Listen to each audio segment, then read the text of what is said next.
الله کتل غواړي دا د مظلوم سره دی الله کتل غواړي دا د کونډ سره دی الله کتل غواړي دا د یتیم سره دی الله کتل غواړي دا د ګاډۍ والا سره دی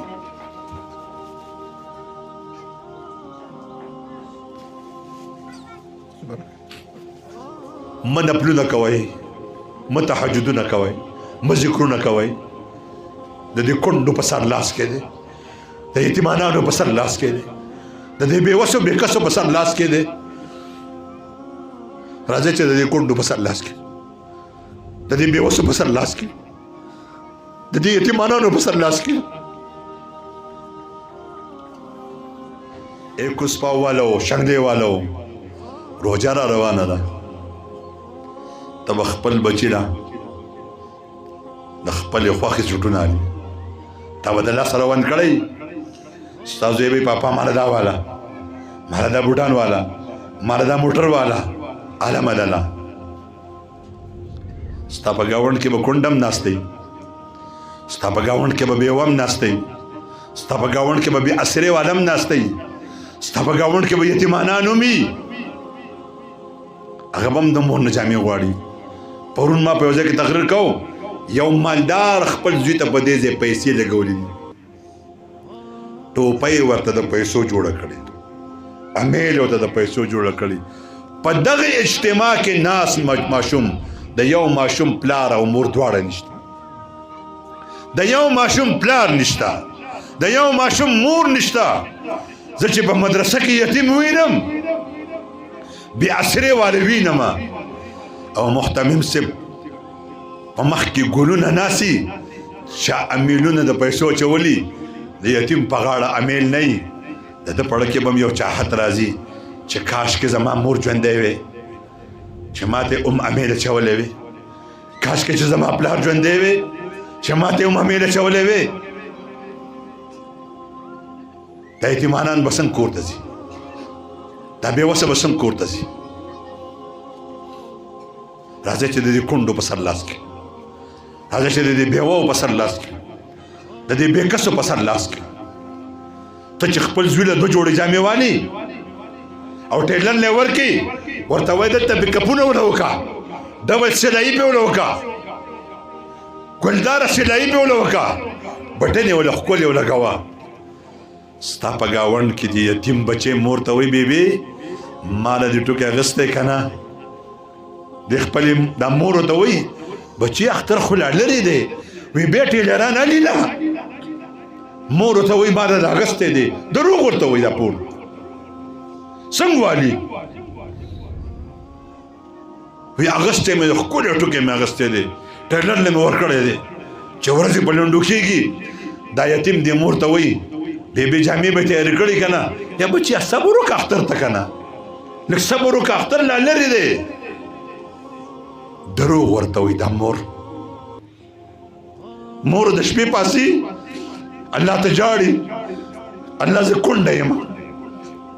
زه بېوسه یم زما ماماګان هم ما لږ څه نه راکوي وروڼه زما رشته دار په شانګله کې ناست مالدار د یو نیم کیلو غوړو تیلې سره شپږ تصویران وباسي یو ماچس سره شپږ تصویران وباسي خدای زه کونډه یم بېوسه یم زما په سر د چا لاس نشته ماشوم خو پوهېږي نه چې دا یتیم یم خو خپل چاحتونه ګوري دا د شپې الله ته لاسونه اوچتوي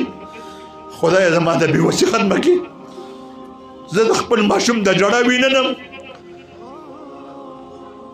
د اختر په شپه باندې ماشوم جاړي بیبي جامې صبر وکړه سهار له به راوړي انشاءالله سهار چې ماشوم پاسي زما جامې مور ورته دروغ وایي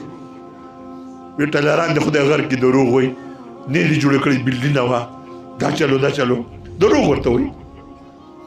دا زه کیسه نه کوم د چا والله العظیم خدا د چا کیسه کوم پرون په مردان کې ما وایي ما ته یو ماشوم راغی ما ته شیخ صاحب زما مور ما ته هره ورځ دغسې دروغ وایي به ستا پلار وي پلار مې نشته راځئ چې د دې کونډو په سر لاس کې د دې بېوسو په سر لاس کې د دې یتیمانانو په سر لاس کې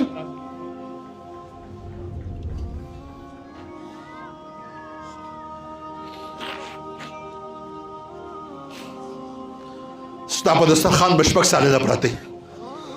ته به مالټې چوپې مالټې خلک خوري ته به کینوان چوپې ته به د مڼو د پوستکي به ډېران راته وایي ته به روغې کیلې به ډېران راته وایي ما ته یو کونډې وي زه د یو مالدار په کور کې ځای جارو کوم لوښي انځم چې د افطارۍ ورځې راشي زه دسترخوان برابر کړم اچارونه پې کېږدم خوراکونه پې کېږدم هر څه پې کېږدم چې ماله په سالن په پلیټ کې سالن راکړي یو دوه ډوډۍ پې د پاسه راکړي یو دوه پکوړې او دوه ټنګرې پې مټه کېږدي وی چې زه روانه شم زه څو پیرې د ور نه دې راګرځولې ما چې څه منډې وښې صبر وکړه که نه مالګه دې دلته راوړې اوبه دې دلته راوړي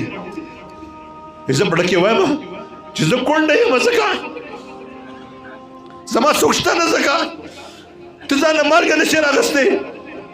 ته ځان له شربت نشې جوړولی زه واپس کاسه کېدم زه هغوی له مالګه اوبه بیا راوړم او چې بهر ته راوځم جاړم چې الله یو طرف ته دې غریبه پیدا کړې بېوسه دې پیدا کړې او بل طرف ته راته بچي دي اوس به په انتظار ناسي چې مور به مې روژه ماته راوړي زه په داسې حالات کې په لارې منډه وم په لارې دې نه خورم چې مور زامن به مې و چې تا به دې بوټۍ خوړلی زه هغه سالن بچو ته مخې ته کېدم زما بچي چې سار راوځي په لاره په کوڅه چې هغوی د مالټو د مڼو پوستکي ایني نو ما ته وي بېبې خلکو خو بېګا مالټې خوړلې مڼې خوړلې زه خپلو بچو ته وایم بچو زه کونډه یم ستاسو پلار نشته که نه تاسو به هم مڼې خوړئ تاسو به هم کیلې خوړئ زه داسې بېوسه ژوند تېروم راځئ په دې مدرسو کې ډېر بېوسه طالبان نشته مدرسې چوټې شي میاشت پس طالبان کور ته ځي بعضې طالبان نه ځي کور ته بچي یې ولې نه ځي شیخ صاحب زموږ ځای لرې دی بیا زه راتلی نه شم دروغ وایي چې مونږ ګډون ولګوو شیخ صاحب زما سره د کرایې پیسې نشته زما مور ماته وایي ته عرب ته مه راځه عرب میاشت مه راځه چوټیانو کې راشه قسم په خدای زموږ په ذاتي مدرسه کې داسې طالبان دي چې هغه تاسو د علاقې ته راځي زه هغوی له د بل چا په لاس پیسې ورکوم ما ته پته ده زه ته هم دا پیسې واله او کرایه پې وکړه واپس بیا کرایه وله ورکوم دا کرایه به پلاني نه بیا واړي راځئ مالدارو زه تاسو ته دې علماو په وساطت وایم مه نفلونه کوئ مه تهجدونه کوئ مه ذکرونه کوئ د دې کونډو په سر لاس کې دی د یتیمانانو په سر لاس کې دی د دې بېوسو بېکسو په سر لاس کې دی